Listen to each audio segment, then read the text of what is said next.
দেশের সবচেয়ে বড় চিকিৎসা কেন্দ্র ঢাকা মেডিকেল কলেজ হাসপাতাল।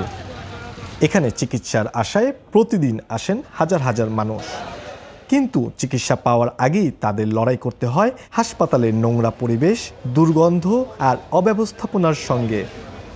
ভুক্তভোগীদের প্রশ্ন, এমন পরিবেশে কিভাবে সেবা পাবে রোগীরা? সরেজমিন হাসপাতালের বিভিন্ন ওয়ার্ডে ঘুরে দেখা গেছে এক বিভীষিকাময় চিত্র। বারান্দায় ছড়িয়ে ছিটিয়ে আছে কলার খোসা, যেখানে সেখানে পচা খাবার আর দুর্গন্ধে টেকা দেয়।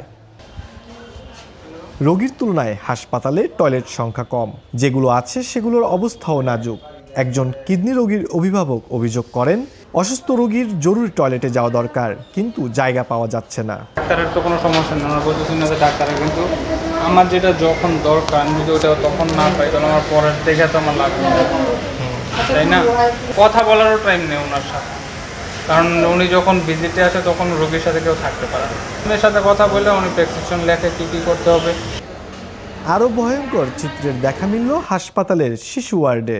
আরশোলায় আক্রান্ত হয়ে যে ওয়ার্ডে শিশুরা ভর্তি হয়, সেই ওয়ার্ডেই খাবারের পাশে দেখা মিলল আরশোলার আস্তানা। আবার কেউ কেউ অসুখের চেয়েও বেশি ভুগছেন ডাক্তারের অনুপস্থিতিতে। বয়স্ক এক অভিভাবক ক্ষোভ নিয়ে বলেন, ডাক্তারের খুঁজে পাওয়া দায়, নার্সরাও সময় মতো আসছেন না। বাড়ি আমার মাথা মেয়ে নষ্ট যায়, ওই অডিটা কালকে নিব নেয় না, আজকে নিব নেয় না, 2-3 দিন না করে আজকে থেকে খবর কইতে না। ডাক্তার তো আইই না, ঠিক মতো পাই না, যাও আইয়ে দিন দেয়, দিন মতো কাজ করে না, কাজ করে দিতে নেওয়ার কথা বেলা 2টায়, রাত 10টার মধ্যে বসে থাকে থেকে খবর নাই।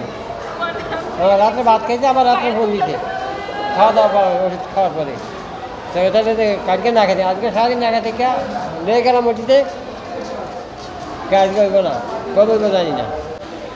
হাসপাতালের এমন অস্বাস্থ্যকর পরিবেশে চিকিৎসা নয়, বরং রোগীর কষ্টই যেন বেড়ে যাচ্ছে দিন দিন। দীর্ঘদিন ধরে চলা এই অব্যবস্থাপনা নিয়ে কর্তৃপক্ষের কোনো কার্যকর পদক্ষেপ নেই বলেই অভিযোগ রোগী ও স্বজনদের।